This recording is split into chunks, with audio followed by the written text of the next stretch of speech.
Ask a Groomer Q&A. Today I'm going to be discussing my favorite brush for short-coated pets. If you're new to my channel, welcome. I'm a professional groomer with 12 years of experience helping pet parents understand grooming, caring for their dog and cat, safety at home, and working with their groomer, not against them. So let's jump into it. My favorite brush is the rubber curry brush. There are many different styles and kinds on the market. They even have mitten ones. I prefer to use one with multiple nubs, bristles, and tall. If you are investing in a rubber brush for a multi-pet household, or you are a new groomer and looking to collect tools, a great way to choose one is to look for one that is tall and multiple nubs. You're gonna get more life out of the brush when using multiple times a day, multiple pets, and that's going to last you for your investment. Some other ones are more spaced out and they don't begin very tall. And as you can see here, I've really got this one down to the nubs and it's probably due for a replacement. And so I do like to look for that. That's my tip when choosing one. Now to use it, you want to go in a downward motion and you want to go at a medium to a fast, rapid pace. And you're going to see the hair flying off the pet.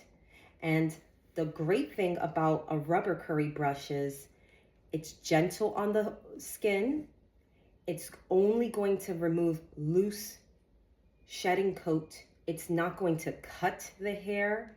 It's not going to pull out any of the coat. You can use this for as long as you want or as long as your pet will tolerate it. And you're not going to cause irritation to the skin. And we have a French bulldog here, and grooming is not his favorite thing, especially certain areas on his body he does not like to be touched, but he's tolerating this brush. And I know that if this was a puppy that's getting used to the grooming process, the brushing, if this was a senior pet that is sensitive in certain areas and just not as patient for the grooming process anymore, or even challenging pets that they're still working to get used to the brushing process. I know that if they try to bite this, it's not going to hurt their mouth, they're not going to get cut, and there's not a safety concern if they come up close to it. You can let them smell it. This guy is avoiding right now. But if he was to smell it, if he was to lick it, I know he's not going to get hurt. And so this is a great starting tool just to get a pet used to the process and build that trust with them. This is also very relaxing for a lot of pets. You're spending time with them. It's a great investment to have one of these brushes and take out, 10-15 minutes will do the trick once a week. And not only are you knocking down this loose shedding hair, but you're also spending time with your pet. And now he's kind of enjoying it here. He's relaxing. I also love the rubber curry brush because, hi bud, we're gonna turn, ready? There we go. And as you can see here, I have the loop under one of his arms. And the reason for that is because he's a French bulldog, so he's brachycephalic.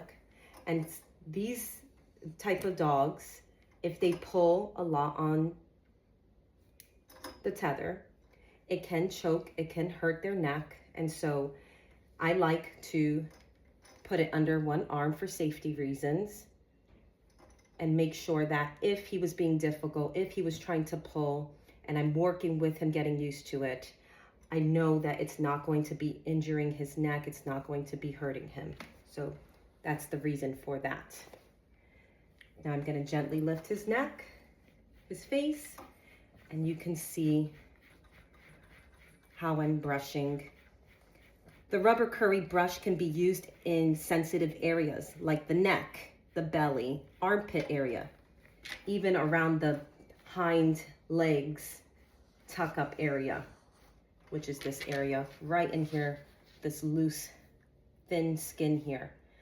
I love de-shedding tools, but they can be caught in the folds in the skin and very easily nick your pet or cause brush burn. And we don't want to do that. I will further discuss de-shedding tools in another video. But if you can use a rubber curry brush and knock out 50% to 75% of the loose coat, then you're being more effective with your time using a de-shedding tool and getting out that last bit of shedding coat off your pet without causing irritation to the skin and getting loose hair out of sensitive skin areas. Another way I like to use the rubber curry brush is in the bath, especially if I have a client that has an oily coat or they're asking for a de-shedding treatment.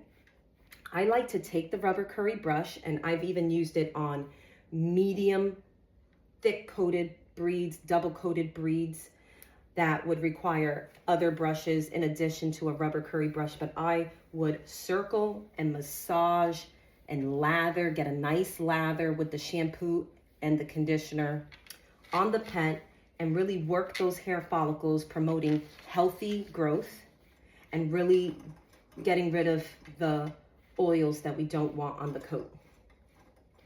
My very last tip when using a rubber curry brush, whether you're grooming your pet at home or you are a groomer, make sure your dog or cat is what I like to call bone dry. I know working through the years of in the salon setting, I heard from many groomers the terminology bone dry.